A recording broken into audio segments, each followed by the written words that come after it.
A comunidade Narrações Imersivas está disponível. Acesse o link na descrição, ou então no primeiro comentário fixado, ou até mesmo no QR Code na sua tela.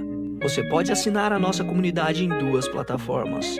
Estamos tanto na Aurelo quanto no Spotify, via Patreon. Ao se tornar membro da nossa comunidade, além dos livros já disponíveis no nosso canal, você encontra uma série de livros exclusivos para a nossa comunidade. Todos os livros são em formatos de MP3, sem interrupções ou propagandas, para uma maior e melhor narração imersiva. E para aqueles que já são membros, já estão aproveitando do nosso mais novo projeto, que se trata de Harry Potter totalmente ambientado, sonorizado e com a trilha oficial dos filmes. A versão definitiva para quem busca uma verdadeira imersão na saga. Então não fique de fora. Assine a nossa comunidade e descubra mais uma forma de ouvir narrações imersivas. O canal Narrações Imersivas apresenta Messias de Duna, de Frank Herbert, narrado por Yael Pekarovich e Regis Salvarani. Toda civilização tem de pelejar com uma força inconsciente capaz de bloquear, delatar ou revogar praticamente qualquer intenção consciente da coletividade. Teorema Tley-Laxo não demonstrado. Paul sentou-se na beirada da cama e começou a tirar as botinas. Cheiravam mal por causa do lubrificante que facilitava a ação das bombas movidas pelos calcanhares que faziam seu traje estilador funcionar. Era tarde. Ele prolongara sua caminhada noturna e deixara preocupados aqueles que o amavam. Sim, as caminhadas eram perigosas, mas era um tipo de perigo que ele era capaz de reconhecer e enfrentar diretamente. Havia algo de irresistível e sedutor nas caminhadas anônimas e noturnas pelas ruas de Arrakina. Jogou as botinas num canto, sob o solitário luciglobo do quarto, e pôs-se a desatar as tiras que vedavam seu traje estilador. Deuses das profundezas, como estava cansado! Mas o cansaço cessava em seus músculos e deixava sua mente em ebulição. Assistir às atividades corriqueiras da vida cotidiana o enchia de profunda inveja. A maior parte daquela vida anônima que circulava fora das muralhas de seu forte não era para um imperador. Mas percorrer a pé uma rua pública sem chamar a atenção, que privilégio! Passar pelo clamor dos peregrinos mendicantes, escutar um Fremen xingar um lojista. Você tem as mãos úmidas! Paul sorriu diante dessa lembrança. Desvencilhou-se do traje estilador. Ficou ali, nu e estranhamente em sintonia com seu mundo. Duna era agora um planeta paradoxal. Um planeta assediado, mas ainda assim o centro do poder. Ele tinha chegado à conclusão de que o assédio era a sina inevitável do poder. Olhou para baixo, para o tapete verde. Sentiu a textura rude nas solas dos pés. Nas ruas, a areia ia pelos tornozelos. Areia que o vento extrato soprara por cima da muralha escudo.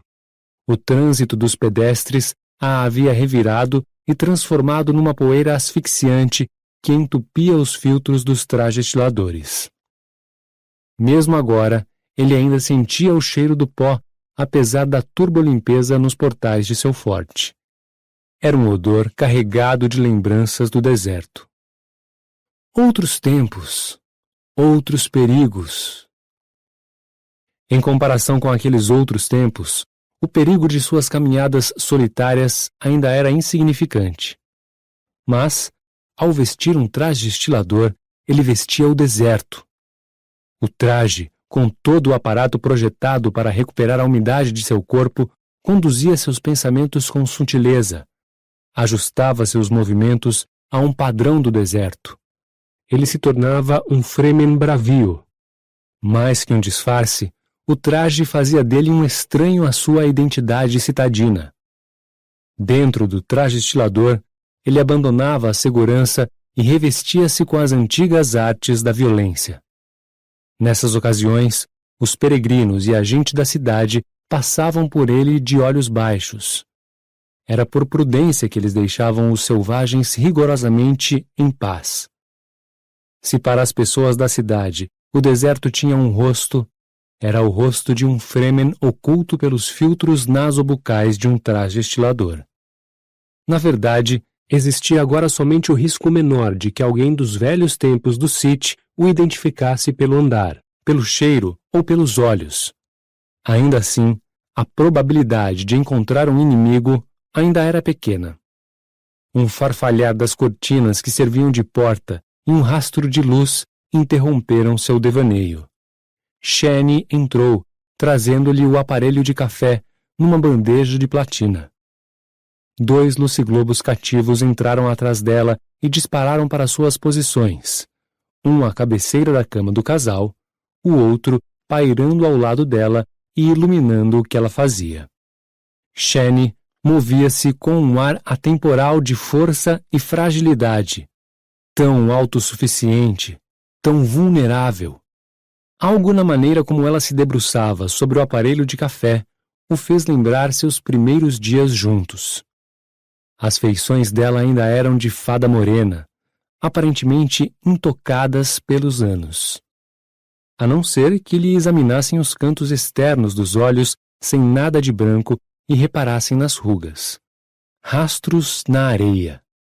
Eram chamadas pelos Fremen do deserto.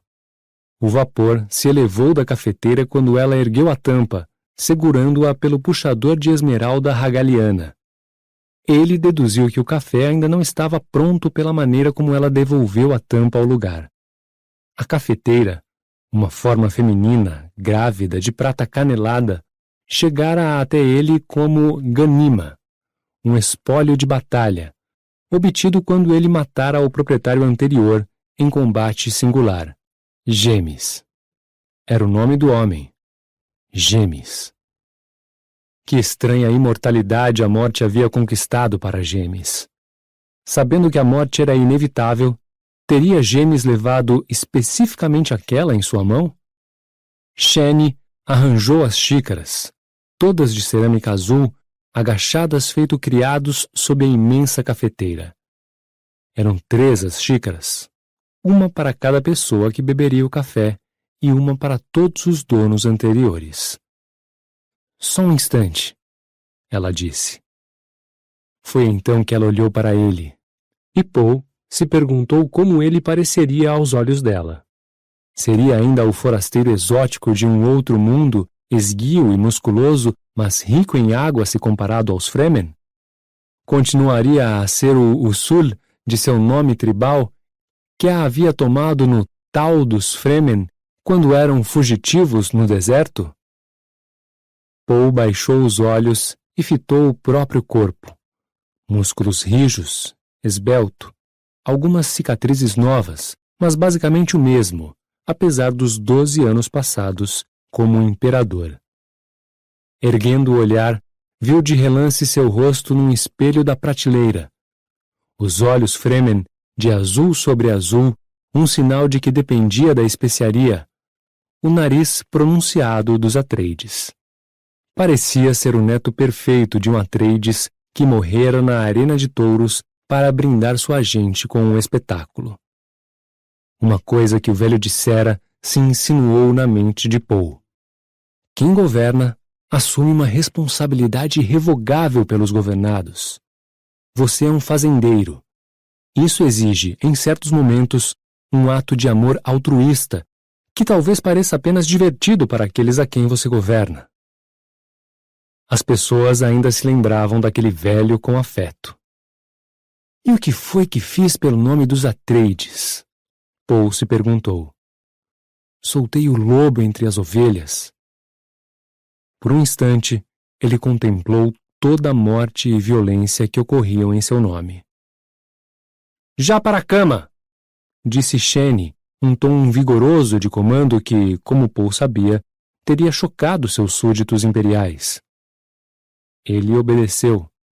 Deitou-se com as mãos atrás da cabeça, deixando-se embalar pela familiaridade agradável dos movimentos de Shane. O quarto onde estavam, de repente, pareceu-lhe tão engraçado. Não era de modo algum como o populacho certamente imaginava o quarto de dormir do imperador. A luz amarela dos luciglobos inquietos deslocava as sombras de uma série de jarros de vidro colorido sobre uma prateleira atrás de Shane. Poe fez o inventário dos jarros sem dizer palavra. Os ingredientes secos da farmacopeia do deserto, ungüentos, incenso, recordações. Uma pitada da areia do Sit Tabr. Uma mecha dos cabelos de seu primeiro filho, morto havia tempos, havia 12 anos. Um inocente morto na batalha que fizera de Poe um imperador. O odor penetrante de café de especiaria tomou o quarto. Poe inalou e seu olhar recaiu sobre uma tigela amarela ao lado da bandeja onde Shane preparava o café. A tigela continha amendoins. O inevitável farejador de venenos instalado sob a mesa passou seus braços de inseto por cima da comida. O farejador o irritava. Nunca precisaram de farejadores quando viveram no deserto. O café está pronto, falou Shane. Está com fome? A resposta negativa e zangada de Poe foi abafada pelo grito sibilante de um cargueiro de especiaria que partiu do campo à entrada de Arraquina e lançou-se na direção do espaço. Mas Shane viu que ele estava zangado. Serviu o café, colocou uma xícara perto da mão dele. Ela se sentou ao pé da cama, expôs as pernas dele, começou a massageá-las nos pontos onde os músculos formavam nódulos de tanto andar com o traje estilador. Baixinho, com um ar de casualidade que não o enganou, ela disse: "Vamos discutir o desejo de Irulan de ter um filho." Os olhos de Poe abriram-se de repente. Ele observou Shane com cuidado. "Não faz nem 2 dias que Irulan voltou de Wallach. Ela já foi azucrinar você?" "Não discutimos as frustrações dela", disse Shane. Poe obrigou sua mente a ficar em estado de alerta. Examinou Shane à luz dura das minúcias da observação, a doutrina Bene Gesserit que a mãe lhe ensinara, violando seus votos. Era uma coisa que ele não gostava de fazer com Shane. Parte do encanto que ela exercia sobre ele residia no fato de ser tão raro Poe precisar usar com ela seu poder de identificar a tensão crescente. Shane, em geral, evitava as perguntas indiscretas. Era fiel ao conceito Fremen de boas maneiras. Suas perguntas costumavam ser práticas. O que interessava Shane eram os fatos relacionados à posição de seu homem, a força dele no conselho, a lealdade de suas legiões, as habilidades e os talentos de seus aliados. Ela guardava na memória catálogos de nomes, pormenores e suas referências cruzadas. Era capaz de recitar rapidamente as principais fraquezas de cada inimigo conhecido, os possíveis preparativos das forças opositoras, os planos de batalha de seus líderes militares, o instrumental e as capacidades produtivas das indústrias de base. Por que, então, Poe se perguntou, ela indagava a respeito de Irulan? "Causei-lhe aborrecimento", disse Shane. "Não foi essa minha intenção." "E qual foi sua intenção?" Ela sorriu timidamente, enfrentando o olhar dele. "Se está zangado, meu amor, por favor, não esconda." Poe voltou a afundar na cabeceira da cama. "Devo repudiar Irulan?" ele perguntou. "Sua serventia agora é limitada e não gosto das coisas que estou captando a respeito dessa viagem ao planeta sede da Irmandade." "Não a repudie", respondeu Shane. Continuou massageando as pernas dele e falou prosaicamente. "Você já disse muitas vezes que ela é seu contato com nossos inimigos, que você consegue decifrar os planos deles nas ações dela. Então por que pergunta a respeito do desejo de Irulan de ter um filho? Acho que nossos inimigos ficariam desconcertados e Irulan estaria numa posição vulnerável se você a engravidasse." Pelos movimentos das mãos dela em suas pernas, ele entendeu o que aquela declaração custara a Sheni. Formou-se um nó em sua garganta. Baixinho, ele disse: Sheni, querida, jurei nunca levar Irulan para a cama. Um filho daria a ela poder em demasia. Quer que ela tome o lugar que é seu? Eu não tenho lugar. Nada disso, Sihaya, minha primavera no deserto. Para que essa preocupação repentina com Irulan? Preocupo-me com você, e não com ela. Se ela esperasse um filho Atreides, os amigos dela questionariam sua lealdade. Quanto menos nossos inimigos confiarem nela, menor será sua utilidade para eles. Um filho de Irulan poderia ser a sua morte, Sheni, disse Paul. Sabe como são as tramas neste lugar? Abarcou o forte com um movimento do braço. Você precisa de um herdeiro. Ela crocitou. Ah! Então era isto. Sheni não lhe dera um filho. Portanto, outra pessoa tinha de fazê-lo. Por que não Irulan? Era assim que funcionava a mente de Sheni, e tinha de ser o fruto de um ato de amor, pois todo o império tinha, reconhecidamente, fortes tabus contra os métodos artificiais. Sheni chegara a uma decisão Fremen. Paul examinou-lhe o rosto sob essa nova luz. Era um rosto que, de certo modo, ele conhecia melhor que o seu próprio. Ele vira aquele rosto enternecido de paixão na suavidade do sono, tomado por temores, zangas e tristezas. Ele fechou os olhos, e Sheni reapareceu em suas lembranças como menina, coberta de primavera, cantando, despertando ao lado dele, tão perfeita que só de vê-la ele se deixava consumir. Em sua memória, ela sorria, tímida a princípio, depois digladiando-se com a visão, como se ansiasse fugir. A boca de Paul ficou seca. Por um instante, suas narinas provaram a fumaça de um futuro devastado e a voz de uma outra espécie de visão que o mandava se desvencilhar, desvencilhar, desvencilhar. Suas visões proféticas bisbilhotavam a eternidade havia tanto tempo, captando fragmentos de idiomas estrangeiros, escutando pedras e corpos que não eram o seu. Desde o dia em que confrontara pela primeira vez seu propósito terrível, ele vinha perscrutando o futuro, esperando encontrar paz. Havia uma maneira, claro. Ele a conhecia de cor, sem conhecer-lhe o coração. Um futuro maquinal, rígido nas instruções que dava a ele: desvencilhe-se, desvencilhe-se, desvencilhe-se. Paul abriu os olhos. Encarou a determinação no rosto de Sheni. Ela já não lhe massageava mais as pernas. Estava imóvel, ali sentada, Fremen até a alma.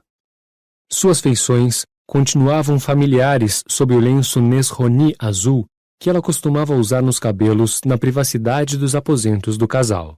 Mas a máscara de determinação se acomodara em seu rosto, um jeito antigo e, para ele, alienígena de pensar. As mulheres Fremen dividiam seus homens havia milhares de anos, nem sempre pacificamente, mas de maneira a não tornar o fato algo destrutivo. Alguma coisa assim, misteriosamente Fremen, dera-se dentro de Sheni. Você irá me dar o único herdeiro que desejo, ele disse. Você viu isso? Ela perguntou, deixando evidente, pela ênfase com que o disse, que se referia à presciência. Como já fizera várias vezes, Paul se perguntou como explicar a delicadeza do oráculo, as inúmeras linhas de tempo que a visão brandia diante dele num tecido ondulante. Suspirou.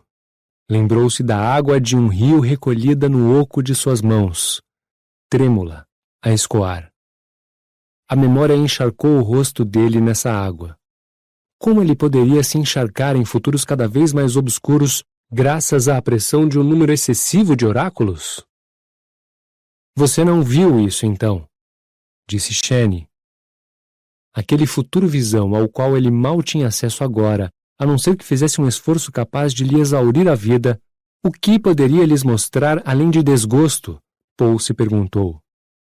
Era como se ocupasse uma zona intermediária inóspita, um lugar devastado onde suas emoções estavam à deriva, oscilavam, arrastadas para fora numa agitação desenfreada. Shane cobriu as pernas dele e falou. Um herdeiro para a casa Atreides não é algo para se deixar por conta do acaso ou de uma única mulher. Era algo que sua mãe poderia ter dito, Paul pensou. Imaginou se Lady Jessica andara se comunicando secretamente com Shane. Sua mãe pensaria na casa Atreides. Era um padrão que as Bene Gesserit haviam engendrado e inculcado nela pelo condicionamento e que ainda valia mesmo então com todas as forças de Jessica dirigidas contra a Irmandade. Você escutou tudo quando Irulan me procurou hoje? Ele a acusou. Escutei. Ela falou, sem olhar para ele. Paul concentrou sua memória no encontro com Irulan. Ele tinha entrado por acaso no salão da família, reparado num manto ainda por terminar no tear de Shane. O lugar tinha um odor acre de verme, um cheiro ruim que quase chegava a esconder o aroma picante e subjacente de canela do melange. Alguém havia derramado essência inalterada da especiaria e a deixado ali para combinar com um tapete feito de especiaria. Não fora uma combinação feliz. A essência da especiaria dissolvera o tapete. Marcas oleosas haviam coagulado no assoalho de pedra plás, onde antes estivera o tapete. Ele cogitou mandar chamar alguém para limpar aquela bagunça, mas Hará, esposa de Stilgar e amiga mais chegada de Shane, entrou para anunciar Irulan. Foi obrigado a conduzir a entrevista com aquele cheiro ruim no ar, incapaz de se esquivar da superstição Fremen de que os cheiros ruins pressagiavam catástrofes. Hará retirou-se quando Irulan entrou. Seja bem-vinda, disse Paul. Irulan vestia um manto de pele de baleia cinzenta. Envolveu-se um pouco mais nele, levou uma das mãos aos cabelos. Era visível que ela estava intrigada com seu tom de voz conciliatório. Era possível sentir que as palavras zangadas, que ela obviamente tinha preparado para aquele encontro, deixavam a mente de Irulan num rebuliço de reconsiderações. Você veio me contar que a Irmandade perdeu os últimos resquícios de moralidade? Ele se antecipou. Não é perigoso ser tão ridículo? Ela perguntou. Ridículo e perigoso. Uma aliança questionável. Seu treinamento clandestino de Bene Gesserit detectou que ela reprimia o impulso de se retirar. O esforço expôs um vislumbre rápido de medo subjacente, e ele viu que ela fora incumbida com uma tarefa que não a agradava. Esperam um pouco demais de uma princesa de sangue real, ele disse. Irulan ficou extremamente imóvel, e Paul percebeu que ela havia se fechado numa espécie de morsa de autocontrole. Um fardo realmente pesado, ele pensou. E perguntou-se por que as visões prescientes não haviam lhe trazido nenhum vislumbre daquele futuro possível. Aos poucos, Irulan foi relaxando. Chegara à conclusão de que não havia por que se entregar ao medo, não havia por que bater em retirada. Você deixou o tempo atmosférico seguir um padrão muito primitivo, ela comentou, esfregando os braços por baixo do manto. Estava seco e houve uma tempestade de areia hoje. Nunca vai permitir que chova aqui? Você não veio aqui falar do tempo. Paul viu-se imerso em duplos sentidos. Irulan estaria tentando lhe contar alguma coisa que o treinamento dela não lhe permitia dizer em público? Parecia que sim. Era como se o tivessem repentinamente lançado ao sabor da corrente e ele agora tivesse de nadar contra a maré e voltar a um lugar seguro. Eu preciso ter um filho. Ele balançou a cabeça de um lado para o outro. Terei o que eu quero, ela gritou. Se for necessário, encontrarei outro pai para meu filho. Vou botar chifres em sua testa e quero ver você ter a audácia de me denunciar. Pode me botar os chifres que quiser, mas nada de filhos. Como é que você vai me impedir? Com um sorriso de extrema gentileza, ele falou: Eu a mandaria estrangular se chegasse a esse ponto. Ela se viu presa de um silêncio escandalizado por um momento, e Paul percebeu que Shane escutava atrás das cortinas pesadas que levavam a seus aposentos particulares. Sou sua esposa, murmurou Irulan. Vamos parar com esses joguinhos idiotas. Você desempenha um papel, só isso. Nós dois sabemos quem é minha esposa. E eu sou apenas uma conveniência, nada mais. Ela falou, com a voz cheia de rancor. Não tenho a menor vontade de ser cruel com você. Você me escolheu para ocupar esta posição. Eu não, ele retrucou. O destino a escolheu. Seu pai a escolheu. As Bene Gesserit a escolheram. A guilda a escolheu e eles a escolheram de novo. Para que a escolheram, Irulan? Por que eu não posso ter um filho seu? Porque eis aí um papel para o qual você não foi escolhida. É meu direito dar à luz o herdeiro real. Meu pai foi, seu pai foi e é um animal. Nós dois sabemos que ele perdeu praticamente todo o contato com a humanidade que deveria governar e proteger. E por acaso o odiavam menos do que odeiam você? Ela atacou. Boa pergunta. Ele concordou, e um sorriso zombeteiro resvalou os cantos de sua boca. Você diz não ter a menor vontade de ser cruel comigo, mas... E é por isso que aceito que você tenha quem quiser como amante. Mas veja bem, arranje um amante, mas não traga para minha casa nenhum filho espúrio. Eu renegarei a criança. Não me recuso a permitir que você se una a outros homens, contanto que mantenha a discrição e não tenha filhos. Seria estupidez me sentir de qualquer outra maneira nestas circunstâncias. Mas não abuse dessa permissão que concedo com tanta generosidade. No que diz respeito ao trono, eu decido quem o herdará. Não as Bene Gesserit, nem a guilda. É um dos privilégios que conquistei ao esmagar as legiões de Sardaukar de seu pai lá fora, na planície de Arrakina. A culpa será sua, então, disse Irulan, girando nos calcanhares e saindo majestosamente do aposento. Rememorando o encontro naquele momento, Paul extraiu de lá sua percepção e concentrou-se em Shane, sentada a seu lado na cama. Ele entendia os próprios sentimentos ambivalentes em relação a Irulan, entendia a decisão Fremen de Shane. Em outras circunstâncias, Shane e Irulan poderiam ter sido amigas. O que decidiu? Shane perguntou. Nada de filhos.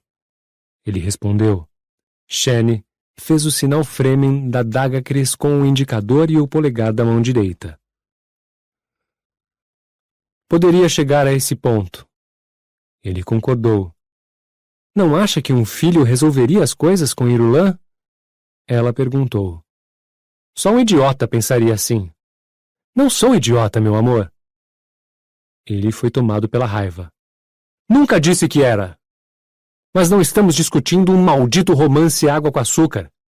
É uma princesa de verdade o que temos ali no fim do corredor. Ela foi criada em meio a todas as intrigas asquerosas de uma corte imperial. Para ela, tramar é algo tão natural quanto escrever suas histórias imbecis. Não são imbecis, meu amor? Provavelmente não. Controlou a raiva. Tomou a mão dela na sua. Desculpe-me.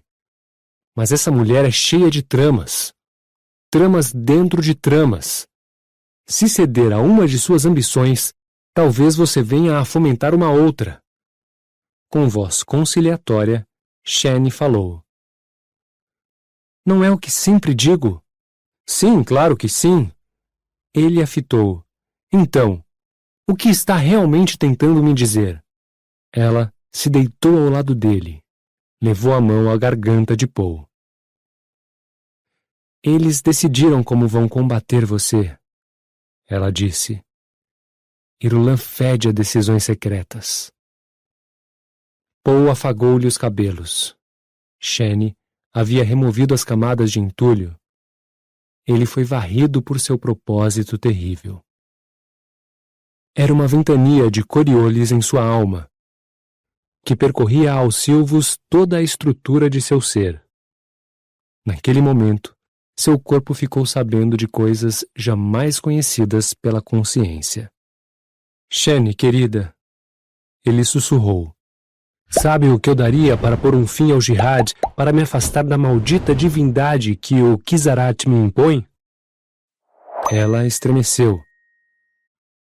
Basta você dar a ordem, disse. Ah, não. Mesmo se eu morresse agora, meu nome ainda iria comandá-los. Quando penso no nome Atreides, atrelado a essa carnificina religiosa, mas você é o imperador, sou um títere. Quando a divindade é concedida, eis aí a única coisa que o suposto Deus já não controla mais. Foi sacudido por uma risada amarga. Sentiu que o futuro lhe devolvia o olhar, partindo de dinastias nem sequer sonhadas. Pareceu-lhe que seu ser era desterrado em prantos, liberto das argolas do destino. Somente seu nome continuava. Fui escolhido. Talvez ao nascer, certamente antes de poder decidir por mim mesmo. Fui escolhido. Então desfaça a escolha. Ele abraçou com mais força o ombro dela. Em seu devido tempo, querida. Dê-me um pouco mais de tempo. Lágrimas não derramadas ardiam nos olhos de Paul. Devíamos voltar para Sit Tabr, disse Shane. Há muito com o que pelejar nesta tenda de pedra. Ele fez que sim, roçando o queixo no tecido macio do lenço que cobria os cabelos dela. O cheiro reconfortante de especiaria que ela exalava encheu-lhe as narinas. Sit. A antiga palavra Jacobsa o absorveu. Um lugar para onde se retirar e ficar em segurança em momentos de perigo. A sugestão de Shane o deixou com saudade da imensidão do deserto aberto, das distâncias desimpedidas onde era possível ver o inimigo chegar de muito longe. As tribos esperam o retorno de Muad'Dib, ela falou, ergueu a cabeça e olhou para ele. Você pertence a nós. Eu pertenço a uma visão, ele murmurou. Pensou então no jihad, na mistura genética que varava parsecs e na visão que lhe dizia o que fazer para acabar com aquilo. Deveria pagar o preço? Toda a hostilidade iria evaporar, extinguir-se como fogo, brasa por brasa. Mas, o preço aterrador. Nunca quis ser um deus, pensou. Eu só queria desaparecer feito uma joia de orvalho ínfimo, surpreendida pela manhã. Queria escapar dos anjos e dos malditos. Sozinho. Como que por descuido. Vamos voltar ao Sit, insistiu Shane.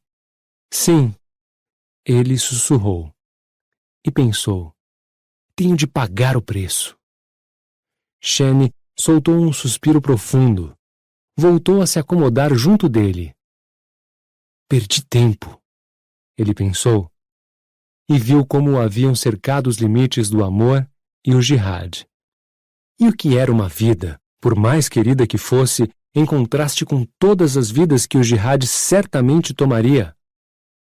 Era possível comparar o infortúnio de um só com a agonia das multidões? Amor, disse Shane inquisitivamente. Ele cobriu os lábios dela com uma das mãos. Vou me entregar, ele pensou. Sair correndo enquanto ainda tenho forças. Atravessar voando um espaço que uma ave não poderia encontrar. Era um pensamento inútil, e ele sabia disso. O jihad seguiria seu espírito. O que poderia responder? Ele se perguntou. Como explicar se as pessoas o acusavam com insensatez brutal? Quem entenderia? Eu só queria olhar para trás e dizer: lá está! Lá está uma existência incapaz de me conter. Vejam, desapareço! Nenhuma amarra, nenhuma rede de criação humana conseguirá me prender outra vez. Renuncio à minha religião. Este instante glorioso é meu. Estou livre. Palavras ocas. Avistaram um verme grande logo abaixo da muralha escudo ontem, comentou Shane. Mais de 100 metros de comprimento, estão dizendo. É raro um assim tão grande entrar nesta região nos dias de hoje. Imagino que a água os repele. Dizem que esse veio chamar Muad'Dib para voltar ao deserto que é seu lar. Beliscou o peito dele. Não ria de mim. Não estou rindo. Paul, admirado com a persistente mitologia Fremen, sentiu o coração apertado, algo que infligiam a sua linha da vida. Adab, a lembrança exigente. Lembrou-se então de seu quarto de menino em Caladan. Noite escura no aposento de pedra. Uma visão. Tinha sido um de seus primeiros momentos prescientes. Sentiu sua mente mergulhar na visão. Viu através de uma nuvem lembrança, uma visão dentro da outra, uma fila de Fremen, os mantos arrematados pelo pó. Desfilavam por uma abertura num paredão de rocha alto. Carregavam um fardo comprido e envolto em tecido. E Paul se ouviu dizer na visão. Foi sobretudo uma delícia, mas você foi a maior de todas as delícias. Adab o soltou. Está tão quieto, murmurou Shane. O que foi? Paul estremeceu, sentou-se na cama desviando o rosto. Está zangado porque fui à orla do deserto, disse Shane. Ele chacoalhou a cabeça, sem dizer palavra. Só fui até lá porque queria um filho, explicou Shane. Paul não conseguia falar. Sentiu que era consumido pela força bruta daquela primeira visão. Propósito terrível. Naquele momento, sua vida inteira era um galho abalado pela partida de um pássaro. E o pássaro era o acaso. Livre-arbítrio. Sucumbi ao fascínio do oráculo, pensou. E percebeu que sucumbir a esse fascínio talvez fosse se prender a uma vida de via única. Seria possível, ele se perguntou, que o oráculo não predissesse o futuro? Seria possível que o oráculo criasse o futuro? Teria exposto sua vida a uma teia de fios subjacentes, se deixado capturar ali, naquele despertar tempos atrás, vítima de um futuro aranha, que mesmo então avançava para cima dele com suas mandíbulas apavorantes? Um provérbio das Bene Gesserit insinuou-se em sua mente. Usar de força bruta é tornar-se infinitamente vulnerável a forças maiores. Sei que isso o irrita, disse Shane, tocando-lhe o braço. É verdade que as tribos reviveram os ritos antigos e os sacrifícios, mas não participei deles. Paul inspirou fundo e estremecidamente. A torrente de sua visão se desfez.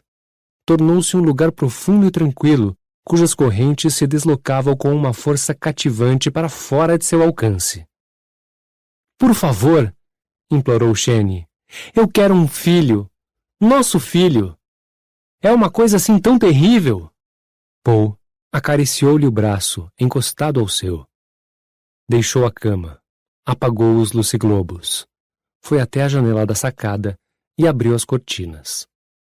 O deserto profundo ali só se intrometia com seus odores. Uma parede sem janelas diante dele elevava-se em direção ao céu noturno. O luar entrava obliquamente num jardim fechado. Árvores sentinelas e folhas largas, arbustos molhados. Dava para ver um tanque de peixes a refletir as estrelas por entre as folhas. Bolsões de resplandecência floral e branca em meio às sombras. Por um momento, enxergou o jardim com os olhos de um Fremen. Alienígena, ameaçador, perigoso, porque desperdiçava água. Pensou nos vendedores de água que tiveram o modo de vida deles destruído pela providência generosa de suas mãos. Odiavam-no. Ele assassinara o passado. E havia outros, até mesmo aqueles que lutavam pelos solares para comprar a preciosa água, que o odiavam por ter mudado os velhos costumes. Na mesma medida em que o padrão ecológico imposto por Muad'Dib recriava a paisagem do planeta, a resistência humana aumentava. Ele se perguntou se não seria presunção pensar que conseguiria fazer um planeta inteiro, todas as coisas crescendo onde e como ele as mandasse crescer? Mesmo se tivesse êxito, e quanto ao universo que aguardava lá fora? Será que temia o mesmo tratamento? Fechou as cortinas de repente. Vedou os ventiladores. Voltou-se para Shane no escuro. Sentiu que ela esperava ali. Os hidroanéis que ela usava tilintaram feito as sinetas de esmolar dos peregrinos. Ele andou às cegas na direção do som. Encontrou-a de braços estendidos. Querido, ela sussurrou. Eu o aborreci? Os braços de Shane envolveram-lhe o futuro ao envolvê-lo. Você não, ele disse. Ah, você não.